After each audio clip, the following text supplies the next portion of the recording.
In the Kingdom of Zawadi, there was one law so sacred that even the richest and most powerful families prayed never to break it. Anyone who publicly dishonored the keeper of the king's sacred seal would lose every title and privilege they possessed. For 1 full year, they would serve as the lowest palace servant, learning humility before they could ever return to their former life. For more than 50 years, no one had suffered such a punishment until this day. Adanna's eyes burned with fury as she glared at the humble shoemaker standing before her. "You ruined my slippers!" she shouted. Before anyone could react, her hand struck Zuberi across the face. His worn leather tool bag slipped from his shoulder, spilling his shoemaking tools across the dusty marketplace.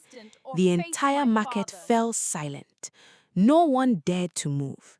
Everyone knew something terrible had just happened. But how did a humble shoemaker find himself at the center of such a disaster? It all began 3 days earlier.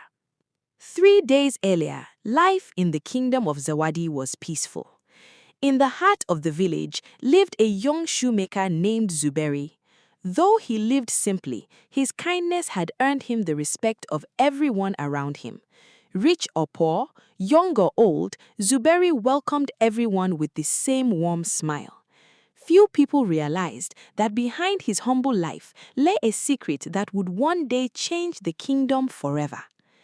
Every morning, Zuberi opened his small workshop beneath the great baobab tree.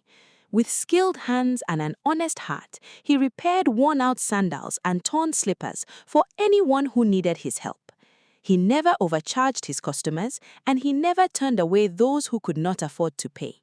That was why the villagers trusted him more than any other shoemaker in the kingdom. Not far away lived Adanna, the beautiful daughter of Chief Eze. She had grown up surrounded by wealth, comfort, and praise. Wherever she went, people stepped aside and bowed before her. Over time, admiration had turned into pride, and pride had made her believe that no one had the right to disappoint her. One afternoon, Adanna arrived at Zuberi's workshop carrying her favorite pair of royal slippers. Time had worn them down, and one of the straps had become badly damaged. Without so much as a greeting, she handed them to Zuberi and expected them to be repaired immediately. Zuberi carefully examined the slippers. He noticed that the leather had become weak from years of use. Respectfully, he explained that he would repair them as best as he could, but no craftsman could make old leather brand new again.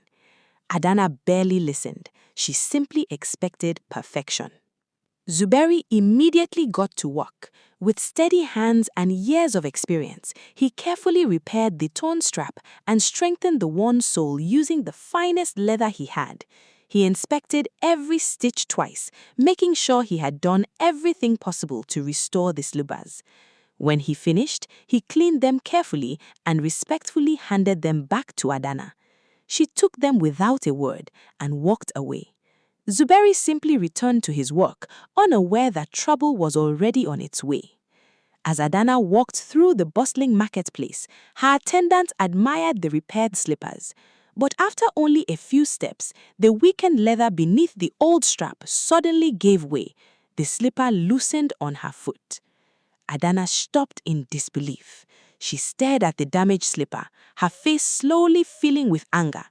Instead of remembering Zuberi's warning about the old leather, she blamed him for everything. Without another thought, she turned around and marched back toward the marketplace.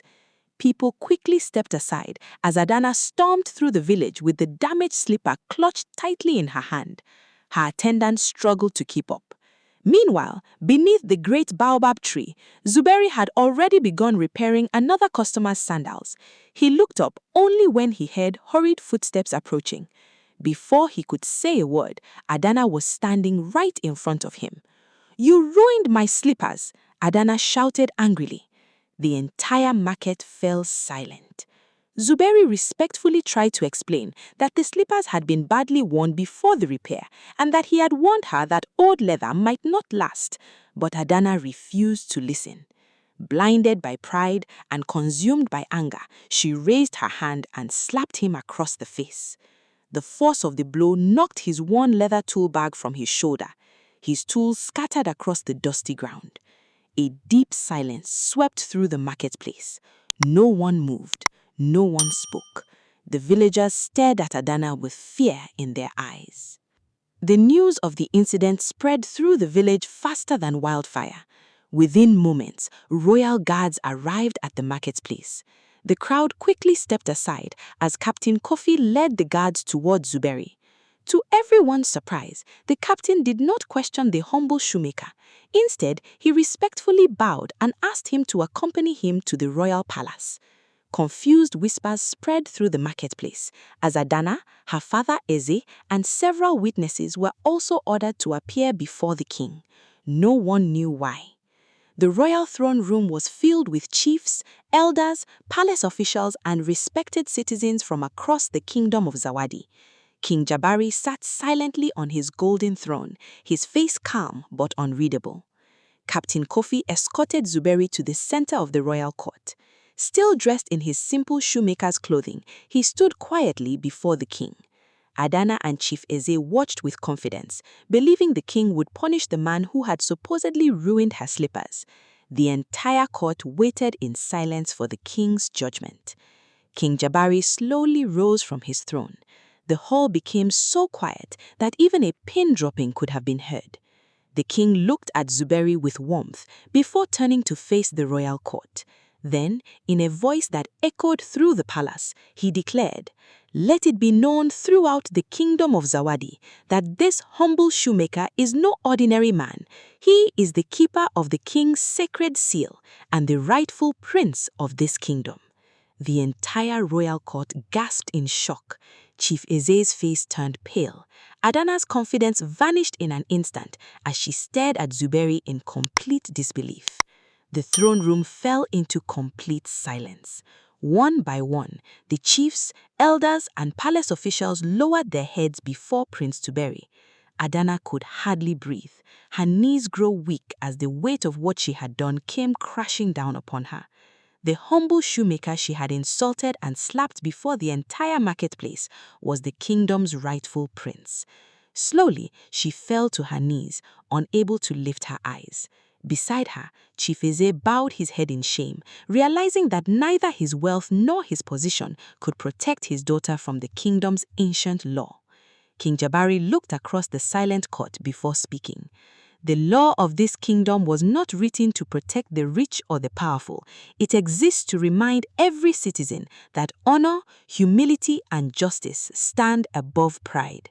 He turned his gaze toward Adanna. "For publicly dishonoring the keeper of the king's sacred seal, you shall surrender every title and privilege you possess. For 1 full year, you shall serve in this palace as the lowest servant, and only after completing your punishment with humility shall your freedom be restored."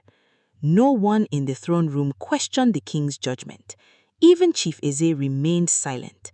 The ancient law had spoken. From that day forward, Adanna's life changed completely. The fine clothes she once wore were replaced by the simple garments of a palace servant. Each morning before sunrise, she swept the palace halls, carried heavy buckets of water, and scrubbed the royal floors alongside the other servants.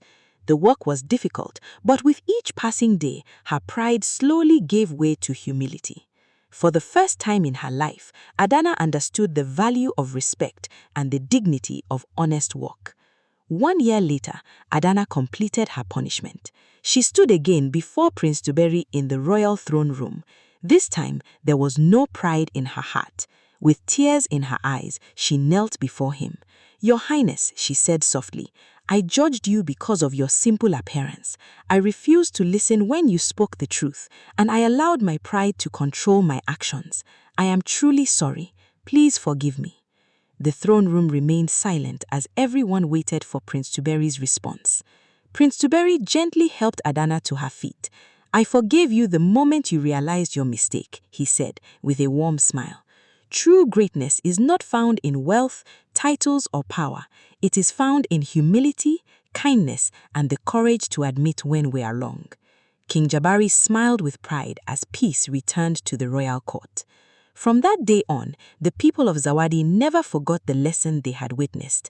For pride may raise a person high for a moment, but only humility earns lasting honor. If you enjoyed this story and the lesson it teaches, don't forget to subscribe to Story Hub TV for more powerful African stories filled with wisdom, drama, and unforgettable twists. Please give this video a thumbs up, share it with your friends and family, and let us know in the comments, do you think Adanna deserved her punishment, or should Prince Tuberi have forgiven her sooner? Thank you for watching, and we'll see you in the next story.